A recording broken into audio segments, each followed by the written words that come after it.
Kali ini kita akan membahas 12 Years Apart, request dari subscriber kita. Jadi ada seseorang yang bernama Yung Jusin. Dia adalah pria sewaan tante-tante, di mana hasil bayarannya itu didonasikan ke yayasan karena dia tidak ingin merasa kotor sepenuhnya. Shin beralih ke perayaan mahasiswa baru. Di sana terdapat siswa yang bernama Yung Suk.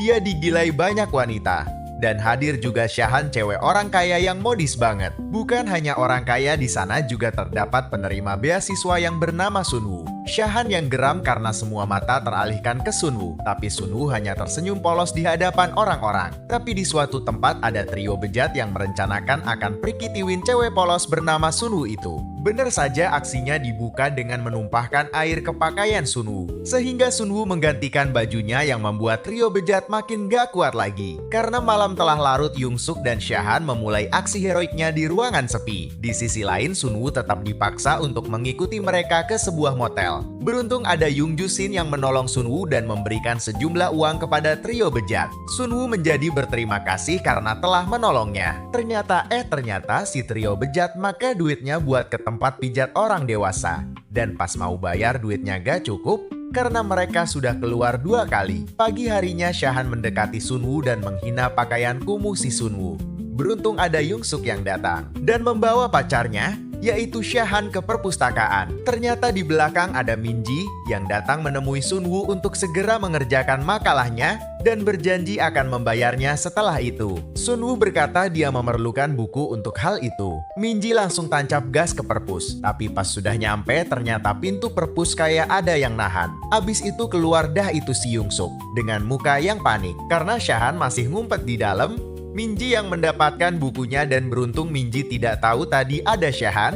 Mereka berdua sepakat dan beranjak pulang. Secara gak sengaja Sunwoo bertemu dengan Yung Jusin yang membuat Sunwoo merasa senang. Sunwoo pun meminta nomor Yung Jusin.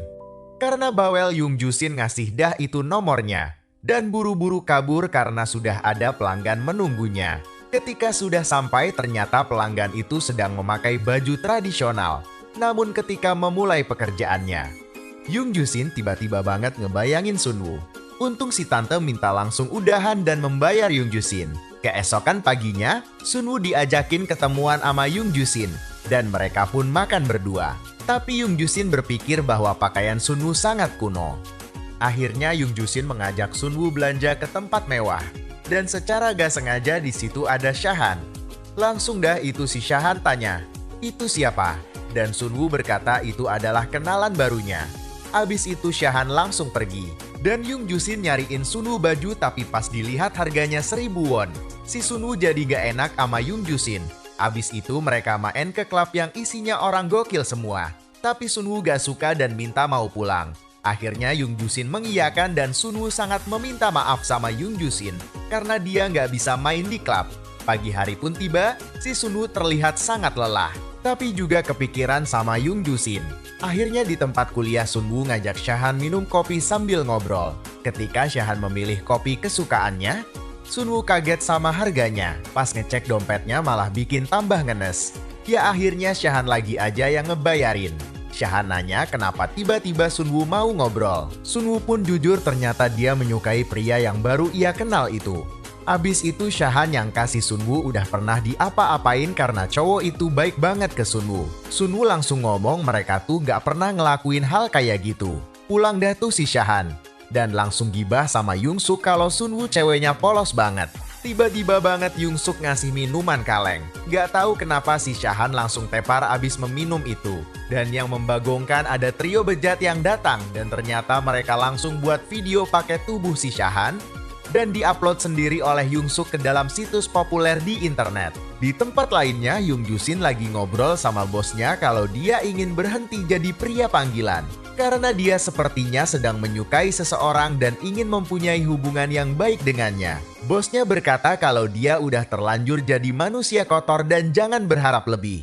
Pagi harinya di apartemen Yung Jusin dapat notif ketemuan sama Sunwoo. Langsung datuh dia buru-buru berangkat. Di sana mereka makan bersama. Si Sunwoo meminta maaf soal klub kemarin dan rasa gak enaknya karena udah dibelanjain baju mahal oleh Yung Jusin.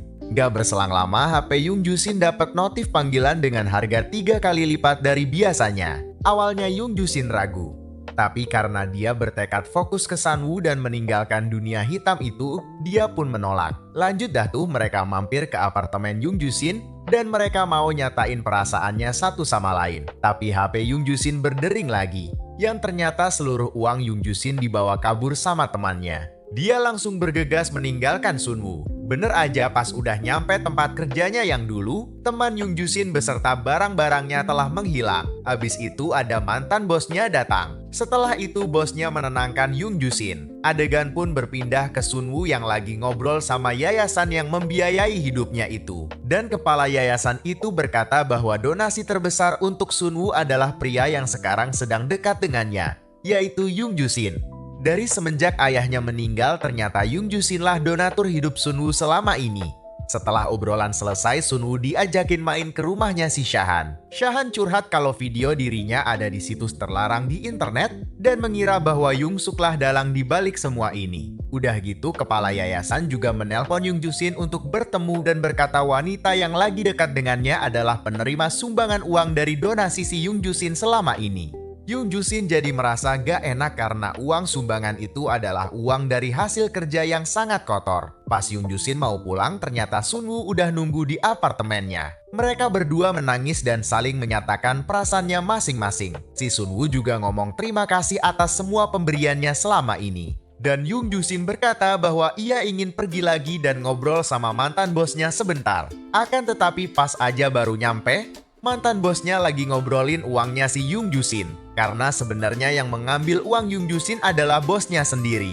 Karena bosnya kesal Young Jushin telah pergi dari pekerjaannya, Young Jushin yang ngedengernya jadi marah banget. Bosnya jadi panik. Baru aja mau mukul, bosnya ngasih duitnya dah tuh ke Young Jushin meskipun baru setengahnya. Young Jushin mengambilnya dan merenung karena merasa tidak punya orang yang dia percayai lagi kecuali satu, yaitu Sunwoo. Tapi di sisi lain Sunwoo lagi ngobrol sama Young Suk soal hubungan Young Suk sama Shahan. Setelah itu Sunwoo juga ngobrol lewat handphone dengan Shahan ketika ia sedang berada di kamar kecil.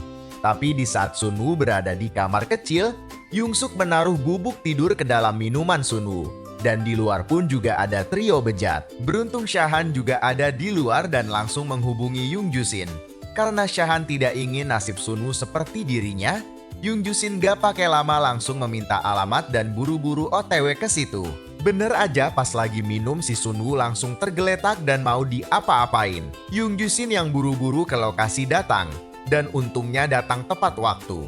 Si Young Suk langsung dipukulin sama Young Jushin. Dan Shahan langsung mengamankan Sunwoo. Dan cerita berakhir si trio bejat masuk penjara beserta si Young Suk. Dan si Sunwoo bersama Young Jushin akhirnya hidup bahagia selamanya. Yang mau request komen aja ya. Terima kasih juga udah nonton. Sampai jumpa lagi.